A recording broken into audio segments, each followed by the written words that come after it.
Bom, selecionando dicas de início de estudos sobre a Inquisição, ou para aquelas pessoas que estão curiosas para saber mais aprofundadamente sobre a Inquisição, a gente tem poucos filmes, pouco material de audiovisual, mas eu recomendaria de início, falando de filmes, eu acho que um filme que retrata, ainda que de maneira contextual apenas, não como central na produção, a Inquisição, o filme Os Fantasmas de Goya. Os Fantasmas de Goya ficou muito famoso aí a partir dos anos 2000, porque é um dos poucos filmes que traz a Inquisição como um contexto de fundo. É um filme bastante interessante que traz o final da Inquisição, mas que ressalta a questão das torturas, a questão do abuso, a questão da relação política da Inquisição também. A Inquisição ela não é uma instituição meramente eclesiástica, ela está relacionada o tempo inteiro com as dinâmicas políticas, às vezes inclusive com uma oposição.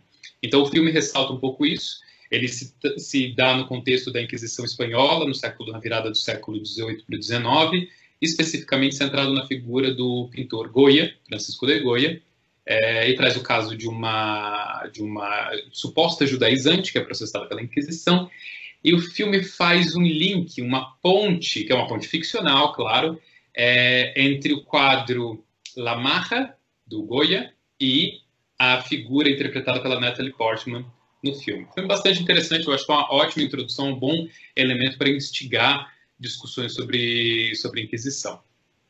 Para além disso, é possível encontrar documentários variados.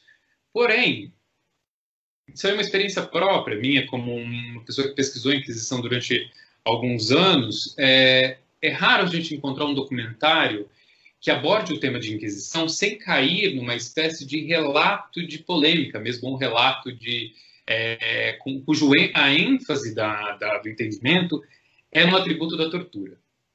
Então, é como se a Inquisição fosse uma instituição que fosse destinada única e exclusivamente para instituir tortura e etc. Então, não aborda a completude da instituição. Então, documentários da Discovery Channel, National Geographic, são bastante incompletos nesse sentido. E para além desse mundo audiovisual, eu diria que tem bons livros de história geral da Inquisição.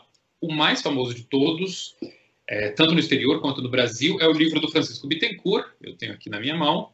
É um livro clássico, publicado aqui no Brasil pela Companhia das Letras, História das Inquisições. Ele traz a atuação dos tribunais de Portugal, Espanha e Itália, que é citado muitas vezes o caso italiano como Inquisição Romana ou Inquisição Italiana, é a mesma coisa. É um livro grande, é uma espécie de resumo dessas inquisições, da atuação, perfil, aqueles que foram processados, não inclui o que seriam os primórdios da Inquisição e nem o que seria a Inquisição americana na sua totalidade, mas ele chega a comentar a Inquisição americana também. Então é uma ótima introdução, inclusive, para a Inquisição americana.